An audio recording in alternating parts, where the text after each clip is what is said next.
Hey guys, it's Jaman Chad and welcome back to my channel, and today we're gonna unbox and take a closer look at this one. So this is the Huawei Watch GT2e. I know we're currently in an enhanced community quarantine, and in order to get fit, I guess one of the things that you should get right now, which is, by the way, available right now, and you can buy it and you can ship it to your home. So this is the Watch GT2e. It's very affordable at 6,990 pesos. One of the most affordable wearables out there in the market, and probably one of the best, because this one comes with a 2 weeks of battery life, and of course you could do some tracking pagdating sa mga sports, sa mga workouts nyo. So this one is a great partner pag gusto nyong mag-workout. So I got the Lava Red with the black TPU strap. Yes, kulay jam online. So what are we waiting for? So let's unbox this one and let's see kung ano ba laman nito sa loob. And of course, mamaya i-check out natin kung ano ba meron dito sa Watch GT2e.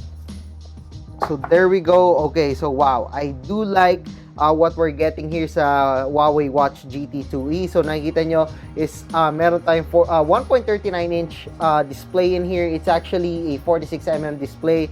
It's a round display, no flat tire do sa ilalim, unlike the Moto 360. And of course, meron tayong dalawang buttons dito sa side. Of course, the strap is actually red and it's very sporty. It's actually parang rubber yata siya. I'm pretty sure that this one is rubber. And we got here some sporty look dito sa unahan. It's all glass, but we got here the 10, 20, 30, 40. So it does look like a typical sportsy na watch. So inside, of course, meron tayong mga boxes dito. So we still got here, of course, the USB-C to USB-A cable. Ayan.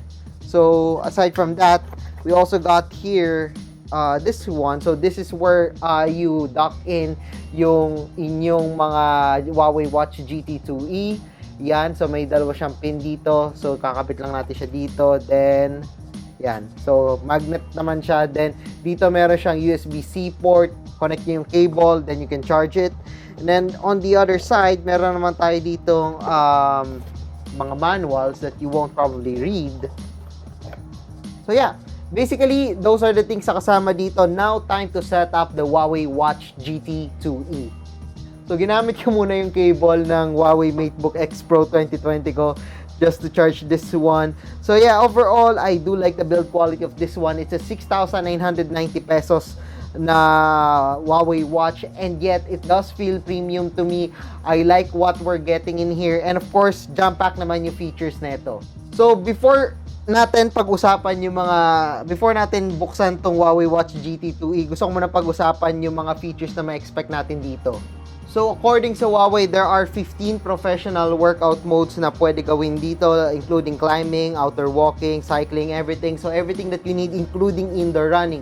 Meron din tayong GPS dito, so whenever you're walking around, which is hindi possible ngayon because it's ECQ, meron din tayong tracking dito, which is really essential sa mga gusto lagi nagwo-workout sa labas, sa mga tumatakbo sa labas, so para mas accurate yung tracking nila. And of course, meron din tayong other features like the workout stats, training intensity, so malalaman nyo kung kaano katindi yung training nyo. And of course, meron tayong personal fitness trainer na kasama dito, which is really cool. And then meron tayong Vo2 Max. Basically, it's the maximum rate of oxygen consumption measured per unit of time. I am not sure what that is, but basically, meron namang gauge dito. Makikita nyo dito sa pinapakita ko ngayon sa Mate XS na may gauge na makikita nyo kung good or not. I am not sure what that is, but I think it's really essential, lalo na, pag baka naubusan ka na ng oxygen pag nag-exercise ka. So yeah, currently sineset up natin ngayon si Huawei Watch GT2e. We're gonna connect it to our Huawei Mate XS using the Huawei Health app. And so with the Huawei Health app, punta lang sa devices, then add, then connect your smartwatch. So makikita nyo dito yung iba't ibang devices na pwede dito. I will connect my Huawei Watch GT2 series kasi yun yung akin. Pair, allow, basically it's connected via Bluetooth, so madali na naman siya i-connect, wala nang problema. Allow, pair, it's very easy to connect guys, so wala naman kayong problemahin dito. So yan, yung nakalabas dito na name, pair, so yan, pinapair ko na siya ngayon. Pair, like the Animal Crossing pair. So yan, pairing successful, it's done. And then I got here the Huawei Watch GT2e. Before tayo mag-proceed dun sa watch, gusto ko muna pakita sa inyo yung application. So basically, this is a really cool application, the Huawei Health app. If you've seen my Huawei Band 4 video before, ganito lang din naman yan, basic lang. So we got here the watch faces. Now, by the way, sobrang dami and nakikita nyo naman na ang daming choices na pwede kong gamitin and naglo-load pa lahat. This is the first time that I've opened the Huawei Health app on my Huawei Mate XS and nakikita niya parang unlimited yata yung dami ng watch faces na available dito. So I prefer this one. So the steel is only 860 KB. So download ko nga yun. Then yeah, let's wait for it. Then install natin do sa Huawei Watch GT2e natin. But for now, nakikita nyo dito, this is the current watch face ko dito sa Huawei Watch GT2e and I think this one is pretty cool already. Again, we got here some sporty look or sporty type dito sa Huawei Watch GT2e. Ayan, nakikita nyo na nag-change na tayo ng watch face. Basically, we got here the step, the pressure, wow, okay. Surprisingly, meron doon. The elevation, the weather, of course, the date, and also the heart rate. So, kompleto naman tayo dito. Of course, aside sa watch face, meron pa tayo dito mga health monitoring, music. Yes, we got music in here. We got weather reports, the alarm, and everything. Including notifications, device settings, and everything. So, yan.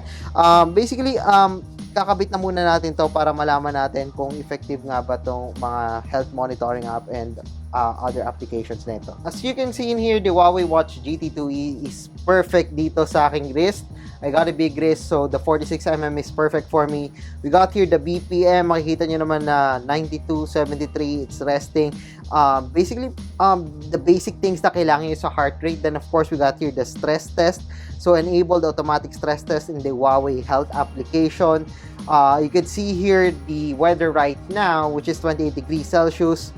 We also got here the control for music, really cool. The achievements, yung steps natin and everything. And of course, back to the watch face.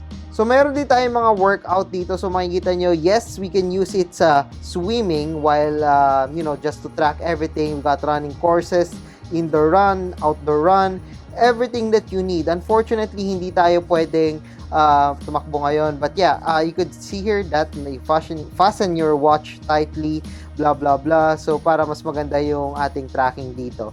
So, yan. Basically, this is the Huawei Watch GT2e.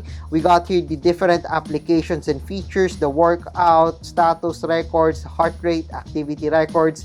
We even got here the sleep tracker, which is, by the way, mas kailangan ko. Sorry, nawala ako sa focus. But yeah, the sleep tracker is something na kailangan ko talaga gamitin every time dito sa Huawei Watch GT2e. We got stress in here, breathing exercises, we got music, barometer. Ito barometer sa mga tumatakbo sa labas. And gusto nyo makita yung elevation nyo or whatever, kung nasan lang kayo. We got here also compass. So, with the compass, of course, sa mga naliligaw dyan palagi, yan, compass. We got here notifications, whether the basic ones like the stopwatch, timer, flashlight, and everything. You can even find your phone if you wanted to. So, pwede kong... I'm here! Ayan, so naririnig nyo naman. I'm here daw doon sabi sa Huawei Mate XS. So, makikita nyo, the fitting of the Huawei Mate XS is pretty cool. So, we're just in the unboxing. Soon enough, try natin siya mag-workout. Try natin mag-workout with the Huawei Mate XS. But so far, I like the design of this one. It's $6,990. I think this is the best smartwatch that you can get right now at its price, $6,990. And yes, huwag kayo masyado mag-alala. I believe the Huawei Health app is also available sa other devices if wala kayong Huawei smartphone. But I highly suggest that you connect it to your Huawei smartphone to get all the features that you need, including yung sa mga cameras and everything na pwede siyang gamitin as viewfinder. So yeah guys, that's it for our hands-on and unboxing natin ng Huawei Watch GT2e. The Huawei Watch GT2e is now available. It's $6,990, very affordable. Go check it right now. Again, I highly recommend it sa first usage ko pa lang, and the fact na meron tayong 2 weeks of battery life dito, automatic deal na, sold na ako doon. So yeah guys, that's it for our video. So if you like this video, don't forget to give us a thumbs up, and of course, huwag nyo kalimutan mag-subscribe sa channel ko. So once again, I am Jam of jamonline.ph. Thank you for watching. See you guys again sa susunod na video. Focus naman kayo dito. Yan.